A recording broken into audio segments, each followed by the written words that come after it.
वो मेरे एक दोस्त है प्रहलाद जी, उनकी पत्नी का अपहरण हो गया, तो अपहरणकर्ता ने पत्नी की एक उंगली काट के साथ में चिट्ठी भेज दी, बोले 50 लाख रुपए भिजवा दो वरना डैश डैश डैश।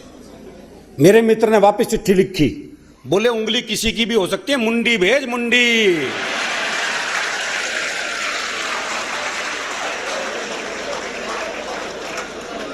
ऐसे उंगलियों के बहकावे में ना आते जी। वो एक ने अपने दोस्त को फोन किया, बोले शिमला जा रहा हूं, पत्नी को साथ लेके जा रहा हूं, सोच रहा हूं जाते हुए उसे किसी खाई में धक्का दे दूं। तो दोस्त बोला यार मेरी वाली भी ले जाओ। बोले ले तो जाऊंगा, अगर बुरा नहीं मानना तो उसे वापसी में धक्का दे दूं।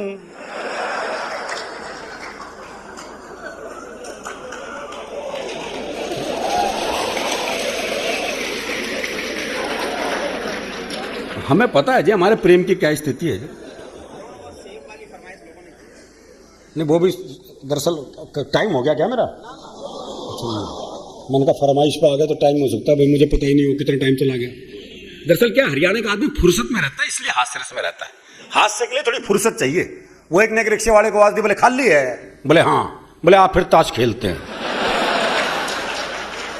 तो इतनी फुर्सत जरूरी है जी। वो एक ने एक रिक्शे वाले से कहा, बोले स्टेशन चलेगा? बोले हाँ। बोले कितने पैसे? बोले 25 रुपए। बोले ये तो रहा स्टेशन। अच्छा मैं पैसे कम कराने होते हैं, हम जगह को पास बुला लेते हैं। बोले ये तो रहा स्टेशन। रिक्शे वाला बोला हाथ नीचे कर ले वरना रेल के नीचे आ जाएगा।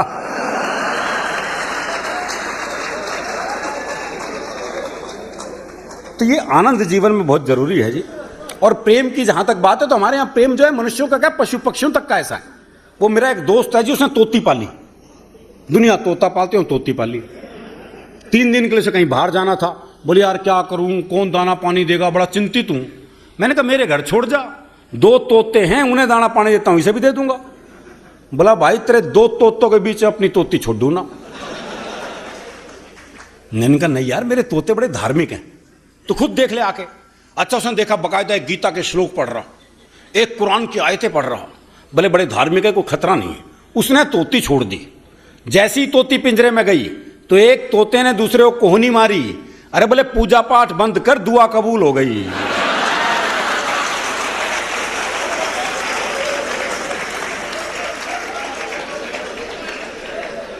तो हमारे यहां तो पूजा पाठी भी क्या निकले, कोई भरोसा नहीं है जी। क्योंकि हम कितने धार्मिक है ये हमें पता है। जब हम मंदिर जाते हैं जूते ऐसी जगह उतारते हैं जहां से भगवान भी दिखते हैं और जूते भी। बल्कि जूतों का दिखना ज्यादा जरूरी है, वहां भगवान तो कल भी वही मिलेगा। तो हमारे धार्मिक मामला बिल्कुल अलग है। वो एक हरियाणा का बूढ़ा मरण न हो रहा था, तो एक ने कहा मरण न हो रहा, अब तो राम का नाम ले ले। अरे बोले क्या नाम ले लूं? 15 मिनट बाद आमना सामना नहीं ना बोलेगा।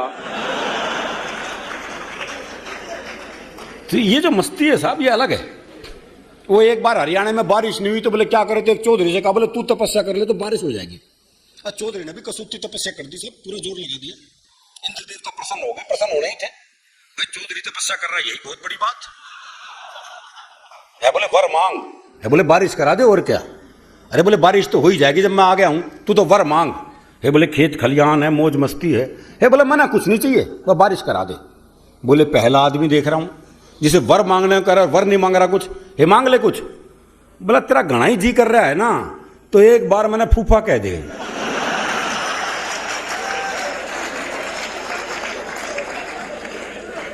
बताओ ऐसे का इंद्र भी क्या कर लेगा जी।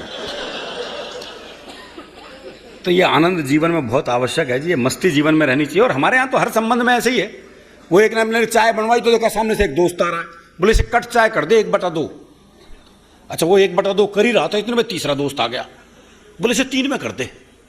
वो एक चाय तीनों 3 गिलास में लेके खड़े हो गए जी। इतनी देर में चौथा दोस्त आ गया, बोले खाली गिलास दियो। वो एक चाय 4 दोस्तों ने 4 गिलासों में मिलके पी साहब। पीने के बाद एक ने पूछा हाँ भाई कितने पैसे हुए? बोला जी कोई पैसे नहीं, इन गिलासा ने धोखे दे दे बस।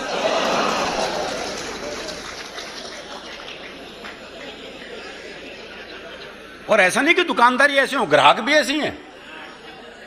वो एक पहुंच गया हलवाई की दुकान पे, भाई ने भरपेट जलेबी खाई छिप के। जब पैसे देने का नंबर आया भाई ने जेब झाड़ दी, बोले पैसे तो नहीं है। अब दुकानदार दुकान से बाहर निकला, 15-20 मिनट तबीयत से धुना पीटा उसे। जब खुद थक गया पीट पीट के तो वापस दुकान में चला गया।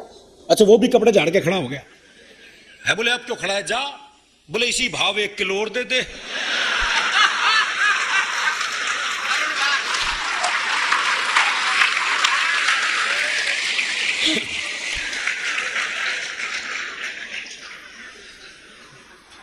दरअसल आज राजनीतिक मामला चल रहा है, तो एक कविता मैं छोटी सी सुनाना चाहता हूं पहले भाई साहब। अभी जब चुनाव हो रहे थे दिल्ली में, तो प्याज महंगी थी ना, तो नेता प्याज से तुल रहे थे। तो मैंने एक से कहा, इनका प्याज से क्यों तुले? बोले इससे पता नहीं लगेगा कि बदबू कहां से आ रही है। तो ये तुलने की जो मानसिकता है, उस पर मैंने एक व्यंग्य की कविता लिखी है, बहुत छोटी सी।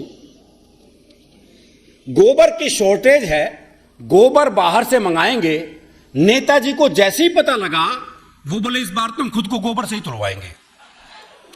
तो एक पलड़े में नेताजी, एक में गोबर। सीन था बड़ा धांसू, पास खड़ी भैंस की आंखों में थे आंसू। गोबर रह रहकर बह रहा था और भैंस का दिल कह रहा था, क्या मैंने इसी दिन के लिए खाया पिया था? गोबर था कि पलड़े में रुकने को तैयार नहीं, और नेताजी उठने को तैयार नहीं। चमचे ने कहा ज्यादा नहीं, बस 2 किलो एक बार में और चढ़ जाए तो पूरा पड़ जाए। एक चिल्लाया बस 2 किलो कम है, तो क्या गम है? ये समस्या कौन सी भयंकर है? 2 किलो गोबर तो नेताजी की खोपड़ी के अंदर है। अब की बार गोबर से आवाज आई, जरा दिमाग से काम लो भाई, खेतों में रहना ही मेरी शान है, नेता के साथ तोलना मेरा सरासर अपमान है। नेता के साथ तोलना मेरा सरासर अपमान है। मैं अगर चूल्हे में रहूं तो पकाता हूं खाना, और इनका काम है जलते चूल्हों को बुझाना। मुझे अगर आंगन में लीप दिया जाए तो वो देता है खुशबू ही खुशबू, और ये फूलों में भी जाए तो बदबू ही बदबू। बसंत आए तो मैं सरसों बन गाता हूं, बैसाख में गेहूं बन के लहलहाता हूं, कभी मैं फूल बन के मुस्कुराता हूं, और कभी गन्ना बन के मिठास उगाता हूं।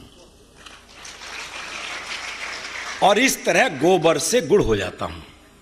इसके साथ तुल के मैं गुड़ से गोबर हो गया। इसके चक्कर में सारा गुड़ गोबर हो गया। जनता के भाग्य तो आजादी की लड़ाई में ही खुले थे। जनता के भाग्य तो आजादी की लड़ाई में ही खुले थे। आप ही बताइए, महात्मा गांधी जैसे नेता क्या कभी किसी चीज से तुले थे? और कविता की अंतिम पंक्तियां, अब तो देश का नसीब जाने कहां सोता है, अब तो देश का नसीब जाने कहां सोता है। सीधी सी बात है, जो तुलता है वो बिकाऊ होता है।